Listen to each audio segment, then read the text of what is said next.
रहीम अस्सलाम वालेकुम स्टूडेंट्स। हम चैप्टर नंबर 9 को डिस्कस कर रहे थे सी लैंग्वेज, और चैप्टर नंबर 9 है हमारे पास एलिमेंट्स ऑफ सी। आज जो टॉपिक मैं डिस्कस करने जा रही हूँ वो है इंक्रीमेंट ऑपरेटर, कि एक ऐसा ऑपरेटर जिसको हम यूज़ करते हैं अपने वेरिएबल की वैल्यू को इंक्रीज़ करने के लिए। Increment operator is use to increase the value of variable by 1, कि एक ऐसा ऑपरेटर जिसको यूज़ किया जाता है प्रोग्राम के अंदर किसी भी वेरिएबल की वैल्यू को इंक्रीज़ करने के लिए, उसमें एक वैल्यू का इजाफा करने के लिए। इसको हम डिनोट करते हैं डबल प्लस के साथ, मीन्स के इसका जो डिनोटेड सिंबल है वो ये है। इंक्रीमेंट ऑपरेटर ये एक यूनरी ऑपरेटर है जो कि एक सिंगल वेरिएबल के साथ ऑपरेट करता है, कि एक ऐसा ऑपरेटर जिसे हम यूनरी ऑपरेटर कहते हैं जो हमारे एक सिंगल वेरिएबल के साथ ऑपरेट करता है। Increment operator can not increment the value of constant and expression, कि इंक्रीमेंट ऑपरेटर जस्ट वेरिएबल के अंदर इंक्रीमेंट करता है, किसी कांस्टेंट या किसी एक्सप्रेशन की वैल्यू के साथ वो इंक्रीमेंट नहीं करेगा। फॉर एग्जांपल अगर आप लिखते हैं a प्लस प्लस तो ये एक वैलिड इंक्रीमेंट ऑपरेटर होगा।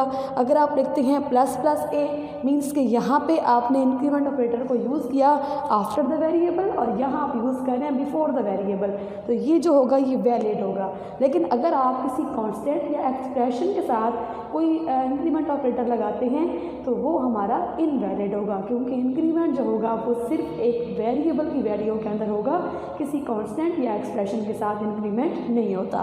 फॉर एग्जांपल अगर आप लिखते हैं 10 प्लस प्लस तो ये एक इनवैलिड होगा। क्यों? क्योंकि हम यहाँ पे वैल्यू कौन सी यूज़ हुई है, कांस्टेंट 10, यहाँ पे कोई वेरिएबल यूज़ नहीं किया गया, तो ये एक इनवैलिड है।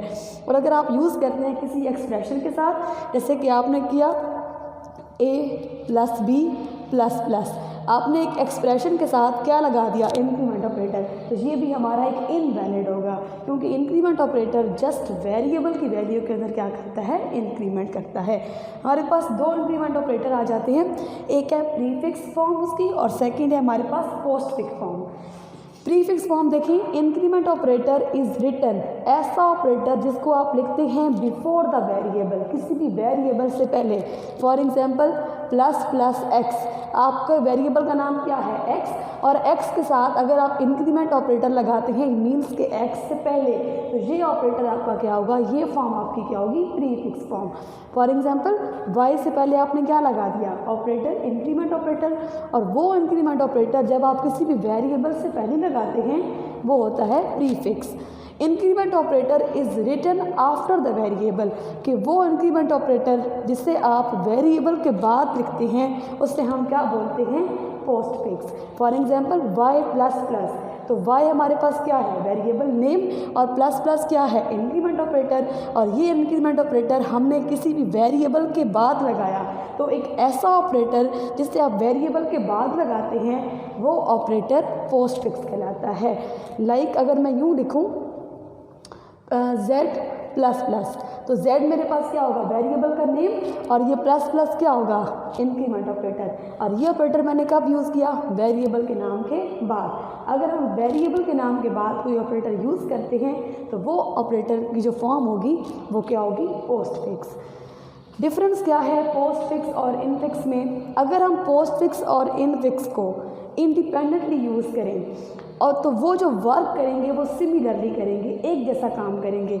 और अगर हम इंक्रीमेंट ऑपरेटर को यूज़ करते हैं किसी भी लार्ज एक्सप्रेशन में तब उसकी वर्किंग थोड़ी क्या हो जाएगी, डिफरेंट। फॉर एग्जांपल अगर मैं यहाँ करती हूँ a plus plus is equal to b, तो अब ये हमारे पास क्या होगा कि अगर मैं सबसे पहले b की वैल्यू किसको असाइन होगी, सबसे पहले b की वैल्यू असाइन होगी a को, देन a में क्या किया जाएगा, इंक्रीमेंट। इसी तरह अगर हम यूज़ करते हैं यहाँ पे सिंपल, अगर मैं यूँ यूज़ करती हूँ कि a is equal to b plus plus, तो सबसे पहले क्या होगा, b में क्या होगा, इंक्रीमेंट, देन b की वैल्यू किसको असाइन की जाएगी, a को। और अगर एक्सप्रेशन में ऐसा लिखूँ a is equal two plus plus b, तो सबसे पहले क्या होगा बच्चे कि पहले b की वैल्यू क्या होगी, b की वैल्यू में इंक्रीमेंट होगा, देन हमारे पास इंक्रीमेंट होने के बाद b की वैल्यू किसको असाइन की जाएगी, a को।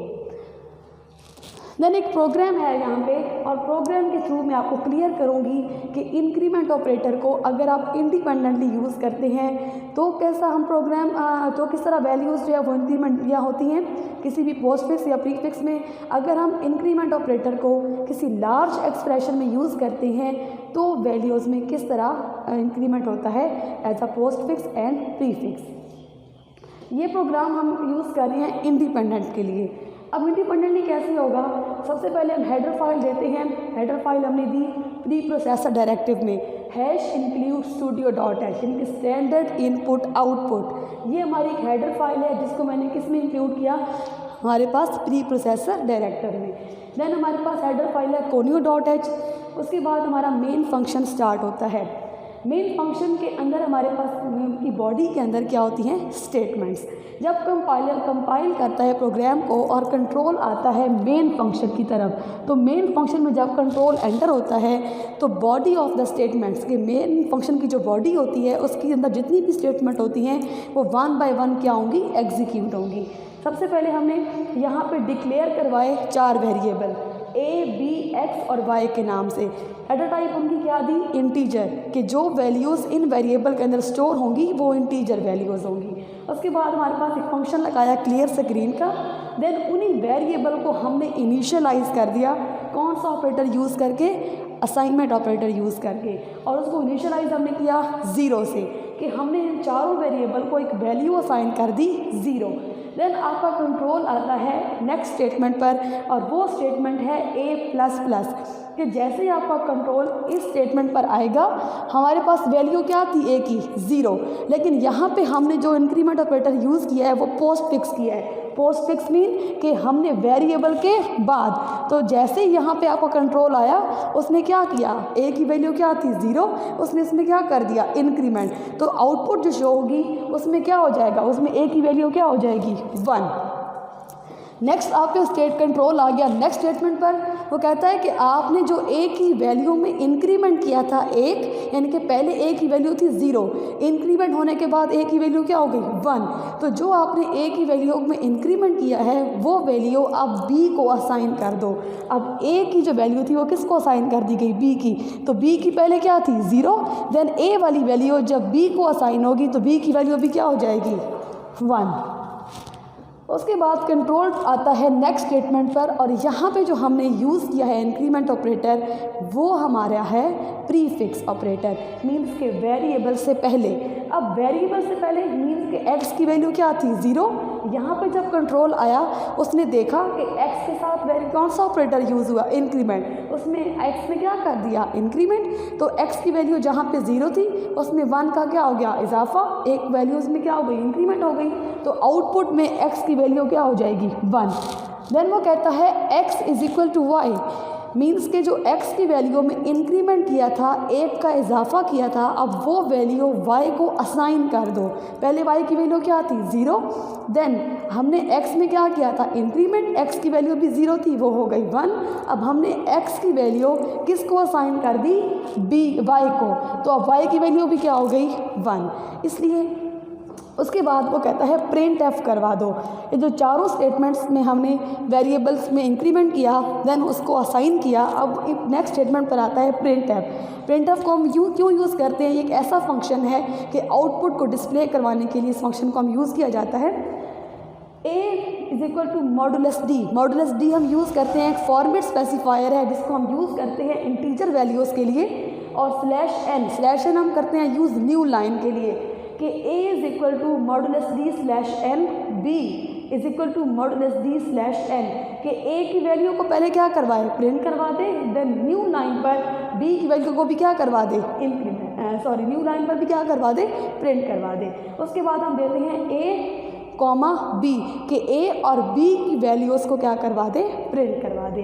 तो इसी तरह हमारे पास नेक्स्ट स्टेटमेंट पर कंट्रोल आता है जब, तो x is equal to modulus D slash N, के x की जो वैल्यू थी उसको क्या करवा दे, प्रिंट करवा दे, स्लैश एन न्यू लाइन पर y की वैल्यू को भी क्या करवा दे, प्रिंट करवा दे।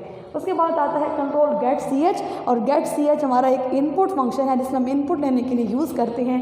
देन यहाँ पे हमारा प्रोग्राम क्या हो जाता है, टर्मिनेट, और हमारी आउटपुट क्या होती है, डिस्प्ले। ये थी इंडिपेंडेंट वैल्यूज़ के लिए। अगर हम यूज़ करें इसी प्रोग्राम को लार्ज एक्सप्रेशंस के लिए तब हमारी आउटपुट क्या होगी। सेम हमने क्या किया, वेरिएबल्स को डिक्लेयर किया, उसके बाद वेरिएबल्स को इनिशियलाइज कर दिया। लेकिन अगर मैं इनको लार्ज एक्सप्रेशन के लिए यूज़ करूँ, यहाँ पर मैंने इंडिपेंडेंटली वेरिएबल्स को यूज़ किया, ए का इंक्रीमेंट अलहदा किया, फिर ए को बी को साइन अलहदा किया, इस तरह पहले एक्स के अंदर इंक्रीमेंट सेपरेट किया, देन एक्स की वैल्यू को वाई में असाइन किया। लेकिन यहाँ अगर मैं इंडिपेंडेंटली वेरिएबल्स को ना लूँ, अगर मैं वेरिएबल्स को लार्ज एक्सप्रेशन के तौर पर लूँ तो हमारी आउटपुट कैसे आएगी। सेम एक्स, ए, बी, एक्स और वाई की वैल्यू 0 है और यहाँ पे क्या है, हमारे पास 4 वेरिएबल्स हमने डिक्लेयर करवाए। अब कंट्रोल जब ट्रांसफ़र होता है इस स्टेटमेंट की तरफ, यानी कि a++ is equal to B, तो ये स्टेटमेंट कैसे होगी। सबसे पहले जब कंट्रोल यहाँ पे आया a++ is equal to B, तो यहाँ पे जो हमारे पास इंक्रीमेंट ऑपरेटर लगा है वो पोस्ट फिक्स है।